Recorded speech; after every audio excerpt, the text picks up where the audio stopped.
Hello friends, आप सभी का स्वागत है हमारे चैनल पर। तो कई बच्चों की क्वेरीज आ रही थी कि सर जो हेल्थ पॉलिसीज़ हैं, प्रोग्राम्स हैं जो कि सीयूटी के सिलेबस में दिया हुआ है, तो उसको कैसे प्रिपेयर करें, क्योंकि इंटरनेट पे इतना सारा मटेरियल है कि किस पॉलिसीज़ के बारे में कितना पढ़ें और कैसे तैयार करें, क्योंकि सभी पॉलिसीज़ को कवर करना बड़ा मुश्किल है, क्योंकि अभी बोर्ड के एग्ज़ाम भी चल रहे हैं, तो दोनों काम एक साथ नहीं हो पाएंगे। तो इसीलिए जो है हम ये वीडियो लेके आए हैं जो आपकी जो है प्रिपरेशन में काफ़ी हेल्प करेगी। तो चलिए शुरू करते हैं। तो सबसे पहले जिस पॉलिसी के बारे में हम बात करेंगे वो है national policy on education, short form में एनपीई। तो ये कब स्टार्ट हुई थी? तो ये मई 1986 इसमें इसको स्टार्ट किया गया था।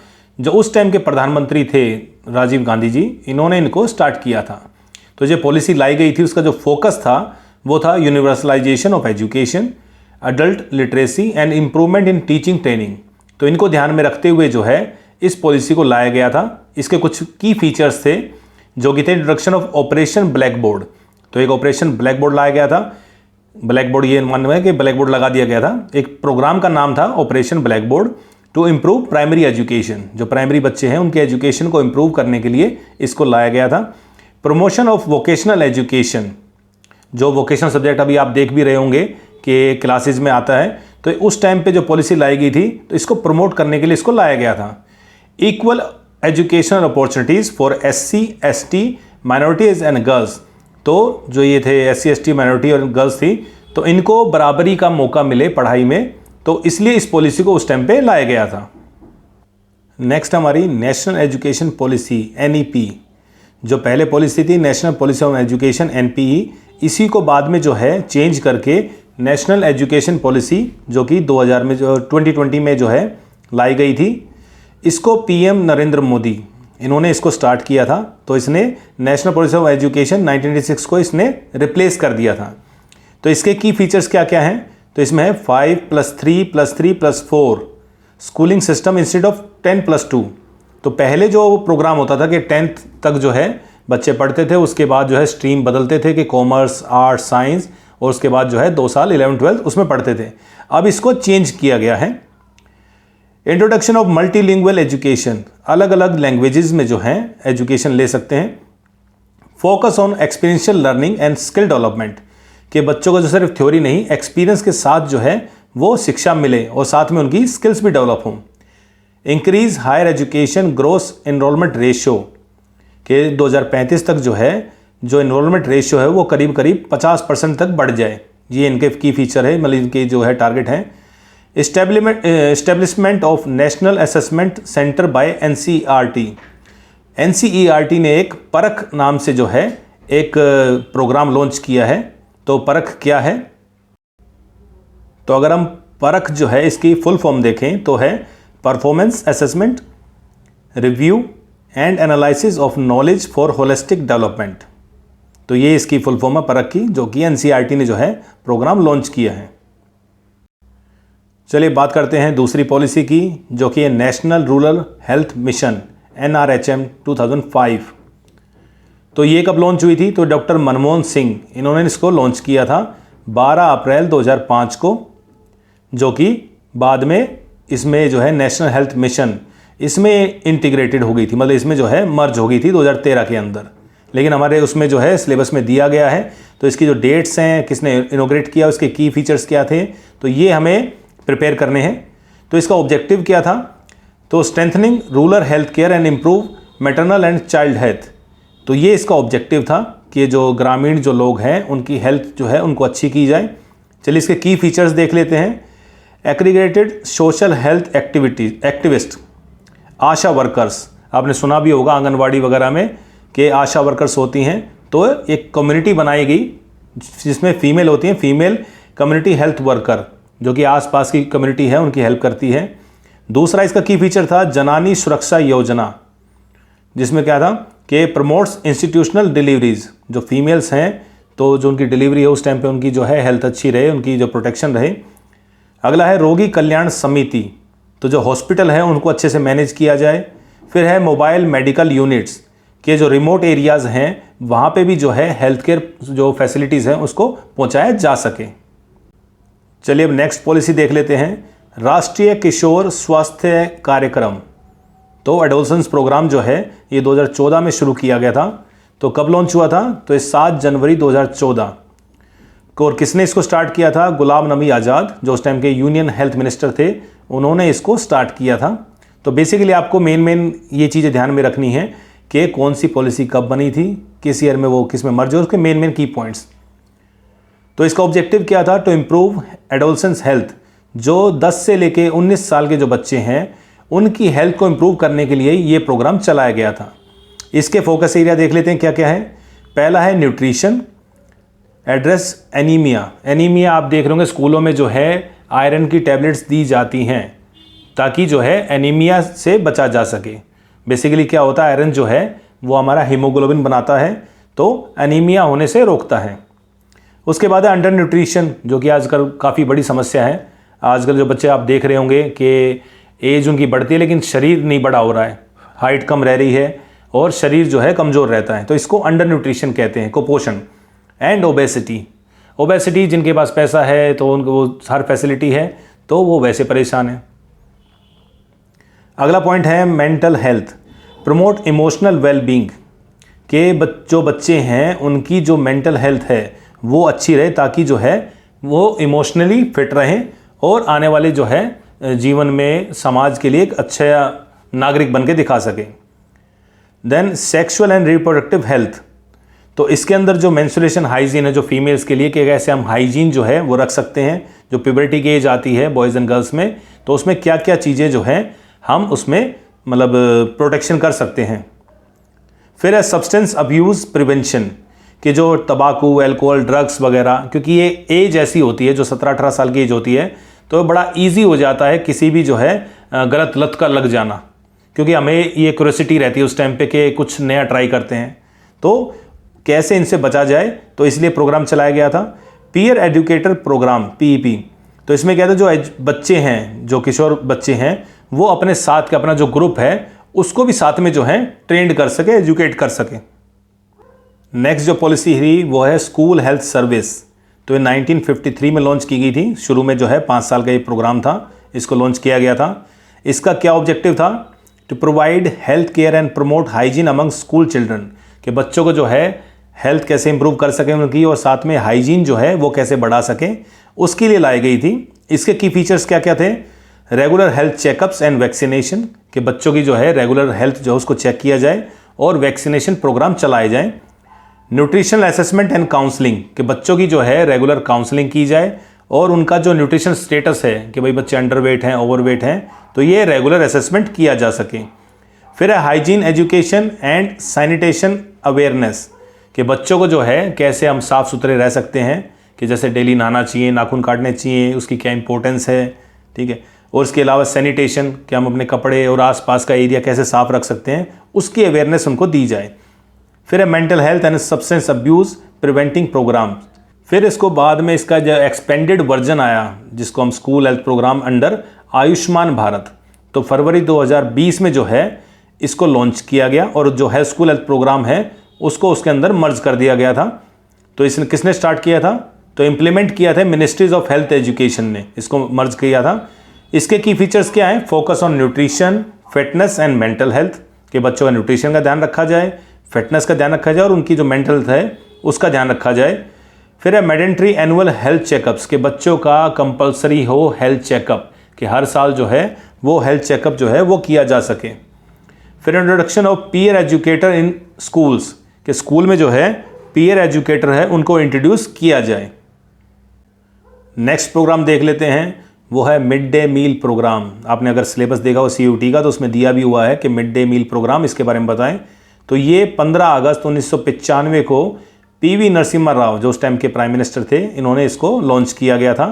और इसका ऑब्जेक्टिव क्या था कि improve child nutrition and school attendance, कि अगर बच्चों को जो है स्कूल में मिड डे मील मिलेगा तो पेरेंट्स भी थोड़े मोटिवेट होंगे और बच्चे भी थोड़े मोटिवेट होंगे कि हमें स्कूल जाना है, चाहे पढ़ाई के लिए नहीं लेकिन खाने की वजह से जो है, ताकि बच्चे अट्रैक्ट हो पाएँ।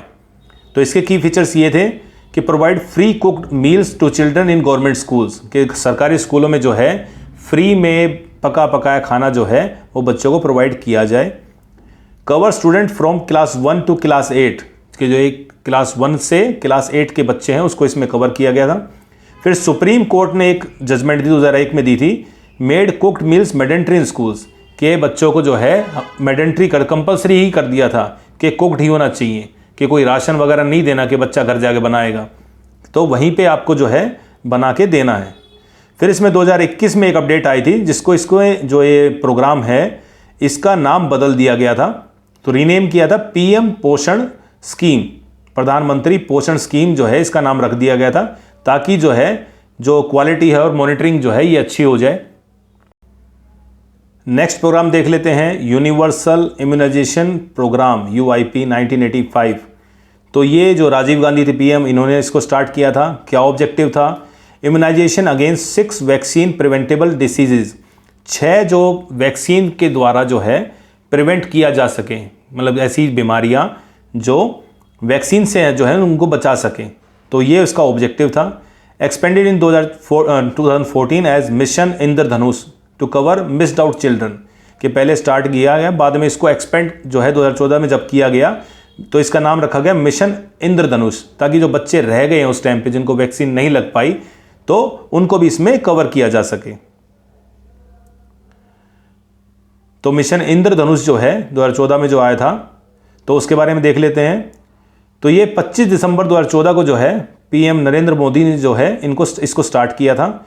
इसका ऑब्जेक्टिव था achieve 90% full immunisation coverage by 2022, कि 2022 तक जो है 90% बच्चों का जो है इम्यूनाइजेशन हो जाए। अब ये डिसीज़ कौन कौन सी थी? 6 डिसीज़ जो थी वो ये हैं, polio, TB, hepatitis B, diphtheria, pertussis and measles. तो ये 6 बीमारियां हैं, इसकी वैक्सीन के लिए जो है ये प्रोग्राम चलाया गया था। अगला देख लेते हैं programme, national tuberculosis elimination programme. अब आप सोचेंगे इतने सारे प्रोग्राम कैसे याद रखेंगे, तो शुरू के जो प्रोग्राम थे वो थोड़े से डिफिकल्ट आप मान के चलिए, जिनमें आपको नोट्स बनाने पड़ेंगे। इसमें साफ साफ लिखा है नेशनल ट्यूबरकुलोसिस एनिमेशन प्रोग्राम, कि भाई टीबी हमने पिछली वीडियोज़ में बात की थी, एनिमिनेशन मतलब ख़त्म करना। तो ये कब स्टार्ट हो, बस आपको ये याद रखना है। तो ये कब स्टार्ट हुआ था? ये 1997 में स्टार्ट हुआ था, लेकिन बाद में इसको रीनेम कर दिया गया था। इसका ऑब्जेक्टिव क्या था कि 2025 तक जो है टीबी को ख़त्म कर देना, इंडिया से जो है टीबी को बिल्कुल ख़त्म कर देना। तो इसके लिए की फीचर्स क्या क्या रहे थे? फ्री टीबी डायग्नोसिस के जो केंद्र बनाए गए थे जहाँ पे जो है टीबी जो है लोग जांच करा सकें। फिर है डायरेक्टली ऑब्जर्व ट्रीटमेंट, डोट्स। आपने टीवी पे ऐड भी देखे होंगे, अमिताभ बच्चन की भी ऐड आती थी कि डोट्स जो है उसको अपनाएं, कि इसका ट्रीटमेंट जो है ये काफ़ी लंबा चलता है। तो अगर बीच में अगर कोई छोड़ देता तो टीबी दोबारा होने के चांस हो जाते हैं। तो ये प्रोग्राम चलाया गया था। नेक्स्ट देख लेते हैं पोषण अभियान, नेशनल न्यूट्रिशन मिशन 2018। तो ये कब स्टार्ट हुआ था? 8 मार्च 2018 को स्टार्ट हुआ था। पीएम नरेंद्र मोदी अगेन इन्होंने स्टार्ट किया था। इसके क्या ऑब्जेक्टिव थे? रिड्यूस माल न्यूट्रिशन अमंग चिल्ड्रन, के बच्चों में जो है कुपोषण को कम किया जाए। साथ में जो है adolescent girls, pregnant women and lactating mothers, जो बच्चे मतलब किशोर लड़कियां हैं, प्रेग्नेंट वुमेन्स हैं, और जो औरतें जो है बच्चे को दूध पिला रही होती हैं उस टाइम पे, तो उसमें जो है माल न्यूट्रिशन को कम किया जा सके। तो इसके टारगेट क्या थे? Reduce stunting. स्टंटिंग होता है कि अगर किसी की जो है एज के हिसाब से हाइट वगैरह अगर नहीं बढ़ती है, वो छोटा रह जाता है। अभी आप देखो क्लासेस में कि बच्चा जो है आप देख रहे हैं कि 10th क्लास में या 12th क्लास में है, लेकिन शरीर उसका ऐसा लगता है 6ठी क्लास का बच्चा है, तो इसको स्टंटिंग बोलते हैं। उसके बाद अंडर न्यूट्रिशन, एनीमिया की हम बात कर चुके हैं। साथ में anganwadi centres to promote nutrition education, कि आंगनवाड़ी जो सेंटर है वे बनाए जाएं ताकि न्यूट्रिशन एजुकेशन को बढ़ावा दिया जा सके। नेक्स्ट है नेशनल लेप्रोसी एरिडिकेशन प्रोग्राम 1983। लेप्रोसी होता है कुष्ठ रोग, कि जो कोड सुना होगा आपने, तो ये वो रोग होता है। तो ये स्कीम जो है प्रोग्राम ये लॉन्च की गई थी। क्या ऑब्जेक्टिव था? Eliminate leprosy in India through multi drug therapy, कि इसको जो है मल्टी ड्रग थेरेपी से जो है देश से जो है ख़त्म किया जा सके। सक्सेस इसकी क्या थी कि 2005 में जो है हमने डिक्लेयर कर दिया था कि इंडिया को लेप्रोसी के यहाँ से मतलब लेप्रोसी ख़त्म हो चुकी है। अगला है जनानी सुरक्षा योजना, यह मैंने पहले भी बात करी थी अभी पहले।